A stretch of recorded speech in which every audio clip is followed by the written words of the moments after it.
ہاں بس مختصر یہ کہ اللہ تبارک و تعالی نے اپنے حبیب صلی اللہ علیہ وسلم کے ذریعے ہمیں سچائی کا پیغام پہنچایا. ادر ورڈز اللہ تعالیٰ کی وحدانیت ہمیں پتہ چلی حضور علیہ الصلوۃ والسلام کے سبب سے، بے شک اور حضور کا کلمہ، ان کا نام نامی جب ہم لا الہ الا اللہ محمد رسول صلی اللہ کہتے ہیں تو ہماری دل کی نجاستیں پاک ہو جاتی ہیں.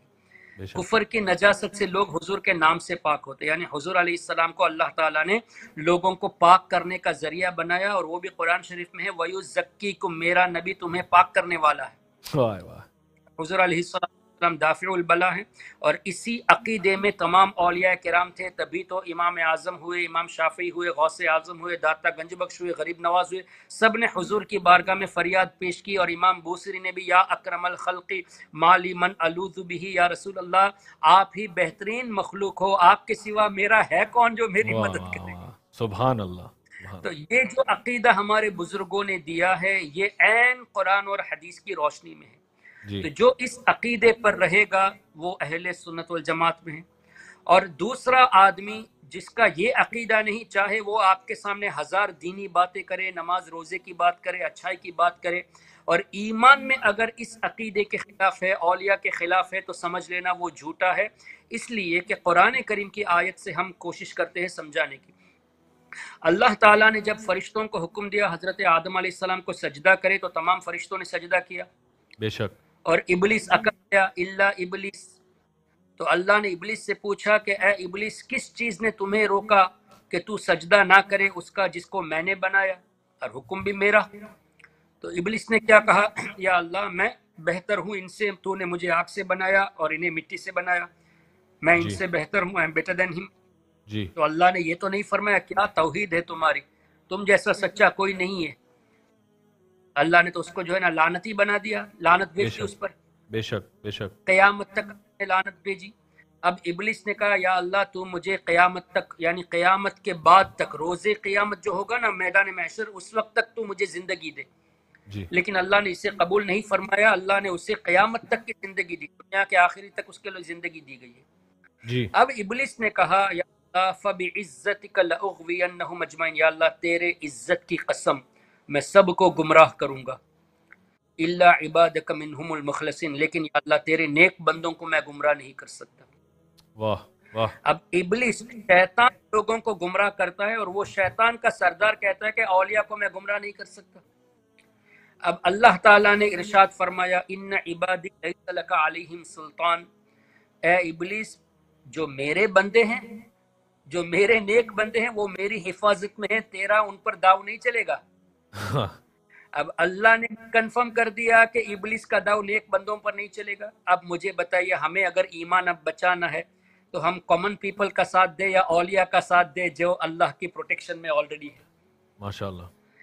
تو جس کو ایمان کی حفاظت چاہیے وہ اولیاء کے نقش قدم پر چلے، اس لیے کہ یہ بھی اللہ کا فرمان اتبع سبیل من اناب الی، اللہ نے فرمایا جو میری راہ میں ہیں ان کی اتباع کرو، اوبے دم. واہ اب اللہ نے اولیاء کو اوبے کرنے کو فرمایا، اس کا مطلب اولیاء اللہ کے اور اپنے حبیب کے حکم پر صحیح طور پہ عمل کرتے تبھی ان کی اتباع کو کہا گیا. جی یعنی اولیاء کی اتباع ان ریئلٹی قرآن اور حدیث کی اتباع ہو گئی. پھر اللہ نے فرمایا ھذا صراط علی مستقیم، اولیاء کا راستہ یہ میری طرف آنے والا سیدھا راستہ ہے. جی اب جس کو سیدھا راستہ چاہیے وہ جیسے صراط الذین انعمت علیہم کہتا ہے، ایسے ہی ان آیتوں پر بھی عمل کرتے ہوئے وہ اولیاء کے طریقے پہ آ جائے تو اس کا ایمان سلامت رہے گا. اور شیطان کا مین مقصد کیا ہے؟ ایمان لوٹنا. جی ایمان لوٹنے کے لیے وہ حتی الامکان کوشش کرے، یہاں تک کہ موت کے وقت بھی کوشش کرتا ہے. اور اولیاء کرام یہ حفاظت میں اللہ کی ہے، تو ہم ان سے جڑے رہیں گے تو انشاءاللہ ان کی برکت سے ہمارا ایمان بھی محفوظ ہو جائے گا. انشاءاللہ. تو یہ لوگوں سے شراب پلوا دینا، یعنی لوگوں کو شراب میں مبتلا کرنا، زنا میں مبتلا کرنا، چوری میں مبتلا کرنا، یہ شیطان کے لیے کوئی بڑا کام نہیں ہے.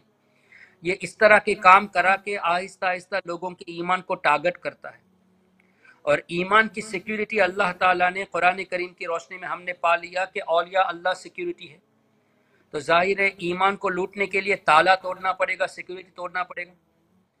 اسی لیے ہر وہابی دیوبندی کا پہلا آرگیومنٹ یہی ہوتا ہے کہ تم اولیاء کرام کی نیاز کیوں کرتے ہو، ان کا وسیلہ کیوں لیتے ہو، ان کی بارگاہ میں کیوں جاتے ہو. دس از دا فرسٹ ویپن.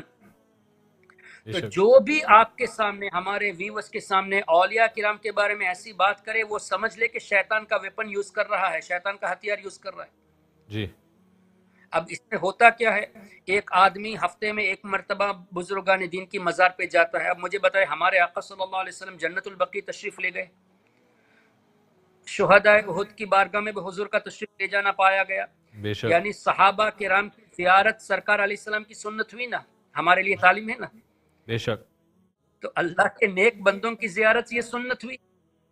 تو ہم اس سنت پہ عمل کرتے ہوئے ہمارے شہر میں بزرگان دین کی بارگاہ میں جاتے، ایک آدمی ہر ہفتہ جاتا ہے، تو یہ لوگ کہتے کہ کیا ضرورت ہے، گھر پہ بیٹھ کے بھی فاتحہ پڑھ سکتے ہو نا. بات صحیح ہے، گھر پہ بیٹھ کے پڑھ سکتے ہو، لیکن اس طرح کی بات کہہ کے آہستہ آہستہ اس کے فریکوینسی کو کم کرنا ہوا نا. اب وہ 2 ہفتے میں ایک مرتبہ جائے گا، جی بالکل. پھر 1 مہینے میں ایک مرتبہ، ہر مہینے 11ویں شریف کرنے والا 6 مہینے میں ایک مرتبہ کر دے گا، پھر سال میں ایک مرتبہ کرے گا، پھر 10 سال میں ایک مرتبہ کرے گا. تو ایسے دوری ہوتی جائے گی تو سیکیورٹی لوز ہوتی جائے گی، بے شک. اور شیطان کو آسان ہو جائے گا ایمان لوٹنے کی. تو جو بھی اولیاء کے بارے میں اس طرح کی کوئی بھی بات کرے تو سمجھ لینا کہ یہ شیطان کا ویپن یوز کر رہا ہے. تو یہی میرا میسج ہے. اولیاء اللہ ایمان کی سیکیورٹی ہے. ہمارے آقا کا فرمان بھی ہے کہ سونے سے پہلے جو دعا بتائی گئی ہے، ایک دعا یہ ہے کہ فاحفظ بہ عبادک الصالحین. یا اللہ، میری نیند میں اگر تو میری روح کو قبض کر لے تو تو میری روح کو بخش دینا، اور یا اللہ اگر تو نے میری روح لوٹا دی صبح کو تو یا اللہ جیسے تو اپنے نیک بندوں کی حفاظت فرماتا ہے، میری حفاظت فرما. واہ. تو ہمارے آقا نے ہمیں تعلیم دی کہ اپنے ایمان کے لیے نیک بندوں کا وسیلہ پیش کرو. ہائے ہائے ہائے.